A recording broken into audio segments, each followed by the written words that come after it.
All right, everyone, we are continuing our PAX Unplugged 2019 coverage with Patrick Kapera of Crafty Games. How's the con going, Patrick? It's a madhouse, and it's just day one. Yeah, you're already losing your voice. What have you been barking to the people about?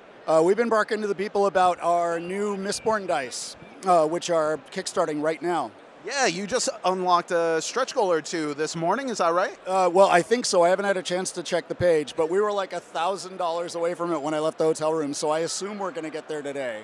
That is awesome. So Mistborn is a big focus for you guys. You're demoing a couple tables of the Mistborn board game. So tell me about the board game. What is this game?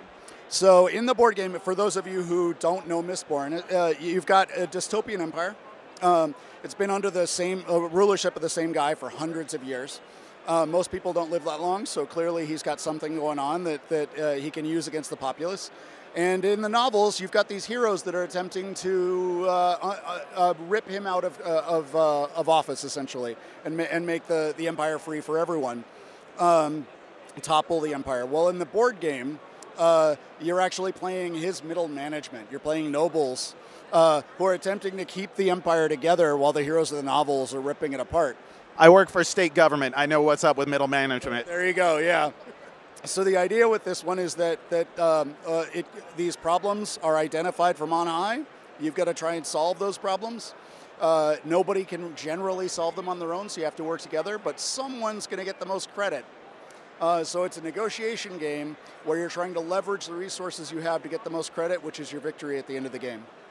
Now, has Brandon Sanderson been involved in the process at all with this game? Did he give consultation? Has he played it? He has played it. He actually named it. Mistborn House War was his name. He was more heavily involved back when we did the role-playing game. The first role-playing game product actually has like design notes and guidance from him in sidebars throughout the book. He signed off on everything, and he was very involved in a sort of supervisory capacity in that this is my world, and I want to make sure it accurately depicts it. But he's a very busy guy. So by the time we got to the board game, he was a little less involved in the RPG. But yeah, he's probably releasing like 6 books a year, so he's got other things to do. And he teaches, and a podcast. He's got so much going on. It's bonkers. But Mistborn isn't the only thing that you got going on here. What else does Crafty Games have at the show? Yeah, well, we've got a bunch of family games as well. We've got a game that we just acquired just before Gen Con called Storm Hollow. Some people may know that game. It's been on the market for a few years. It was with a different company before. And the big problem with it was it's too much of the same game all at once. The box is 18 pounds. Yeah, it's a board and RPG hybrid, right? And it's fantastic, but there's just no real way to market it in its original form, and so it sort of had trouble when it first hit.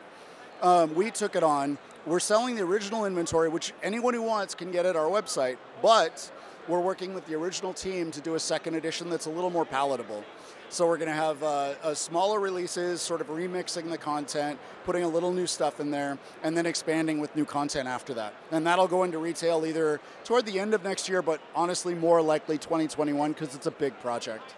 And do you have any other upcoming releases that you want to hit on before we let you go here? Absolutely. We've got a new RPG book for the Mistborn RPG that covers the nobles. And we've got an expansion for Mistborn House War called Siege of Luthadel, which we're demoing here. It takes the action from the first book into the second book. In the second book, some things have happened without spoiling things. Now the action is shifted from the Empire to the capital city, which is under siege. And there are a number of new mechanics, including a Koloss sort of hot potato guy, miniature that you can claim and get a bunch of resources, but the Colossus are like these super powerful blue-skinned humanoids that no longer have a general to control them. And so you can control them for a short period, and they're really helpful. But if you control them too long, they sort of rampage and cause problems for you. Well, I love it. All right, man. Well, it's been a pleasure talking with you, and I'm looking forward to checking out everything that you have on the horizon. Thank you, everyone, for watching the Cardboard Herald's coverage of PAX, and thank you, Patrick. It's been a pleasure.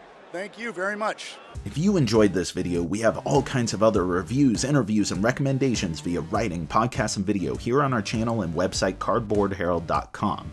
Our content is audience supported, so if you want to show your support, please visit our Patreon. Thank you so much for watching. This has been the Cardboard Herald.